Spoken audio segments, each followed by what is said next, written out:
ಪ್ರೀತಿನ ಮನೇಲಿ ಒಪ್ತಿಲ್ಲ ಅಂತ ತನ್ನ ಪ್ರೀತಿ ಮಾಡ್ತಿರೋ ಹುಡುಗನ ಜೊತೆ ಓಡೋಗಿ ಮದ್ವೆ ಆಗ್ತಿರಲ್ಲ ನೀವು ಹೆಣ್ಮಕ್ಳು, ಆ ಡಿಸಿಷನ್ ತಗೊಳಕ್ಕಿಂತ ಮುಂಚೆ ಸ್ವಲ್ಪ ಯೋಚನೆ ಮಾಡಿ. ಆಕ್ಚುಲಿ ತುಂಬಾ ಯೋಚನೆ ಮಾಡಿ. ಹಾಗಾದ್ರೆ ನಿನ್ ಪ್ರಕಾರ ಏನೋ ನಾವು ಪ್ರೀತಿ ಮಾಡ್ತಿರೋ ಜೊತೆ ಬದುಕದೇ ಬೇಡವಾ ಅಂತೀರಾ? ಬದುಕಿ 100 ವರ್ಷ ಬದುಕಿ, ಖುಷಿಯಾಗಿ ಬದುಕಿ.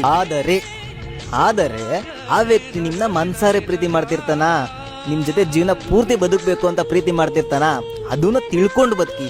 ಸುಮ್ಮನೆ ಮಾತಿಗೆ ಬಣ್ಣದ ಮಾತಿಗೆಲ್ಲ ನಂಬಿಟ್ಟು ಮನೆಯವ್ರನ್ನ ಎದುರಾಕೊಂಡು ಓಡೋಗಿ ಮದುವೆ ಆಗ್ಬಿಡ್ತೀರಾ, ಆಮೇಲೆ ನರಕ ಅನುಭವಿಸ್ತೀರಾ. ಯಾಕೆ ಈ ಮಾತು ಹೇಳ್ತೀರಿ ಅಂದ್ರೆ, ಈಗ ಒಂದು ಸ್ಟೋರಿ ಹೇಳ್ತೀನಿ, ಚಿಕ್ಕದಾಗಿ ಕೇಳಿಸ್ಕೊಳ್ಳಿ. ಆಕ್ಚುಲಿ ಇವರಿಬ್ರದ್ದು 1.5 ವರ್ಷದ ಪ್ರೀತಿ. ಹುಡುಗಿ ತುಂಬಾ ಪ್ರೀತಿ ಮಾಡ್ತಿರ್ತಾರೆ.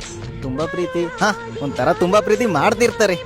ಒಬ್ರು ಮಾಡ್ತಿರ್ತಾರೆ, ಇನ್ನೊಬ್ರು ಮಾಡ್ತಿರಲ್ಲ. ಪ್ರೀತಿ ಮಾಡ್ತಿರೋ ವಿಷಯ ಹುಡುಗಿ ಮನೆಗೆ ಗೊತ್ತಾಗುತ್ತೆ. ಅವ್ರ ಮನೆಯವ್ರಿಗೆ ಎದುರಿಸ್ತಾರೆ, ವಾರ್ನಿಂಗ್ ಕೊಡ್ತಾರೆ, ನನ್ನ ಮಗಳ ವಿಷಯಕ್ಕೆ ಬರಬೇಡ, ಅವಳ ಸವಾಸಕ್ಕೆ ಬರಬೇಡ ಅಂತ ಅವಳನ್ನ ಮನೇಲೇ ಇರಿಸ್ಕೊತಾರೆ. ಆದ್ರೆ ಏನ್ ಮಾಡ್ತೀರಾ, ಪ್ರೀತಿ ಕುರುಡು ಅಂತಾರಲ್ಲ, ಅವಳನ್ನ ಬ್ಲೈಂಡ್ ಆಗಿ ಪ್ರೀತಿ ಮಾಡ್ತಿರ್ತಾಳೆ, ಅವನ್ನ ಬಿಟ್ಟಿರಕ್ಕಾಗಲ್ಲ. ಸೊ ಹೆಂಗಾದ್ರೂ ಅವನ್ನ ಕಾಂಟ್ಯಾಕ್ಟ್ ಮಾಡಿ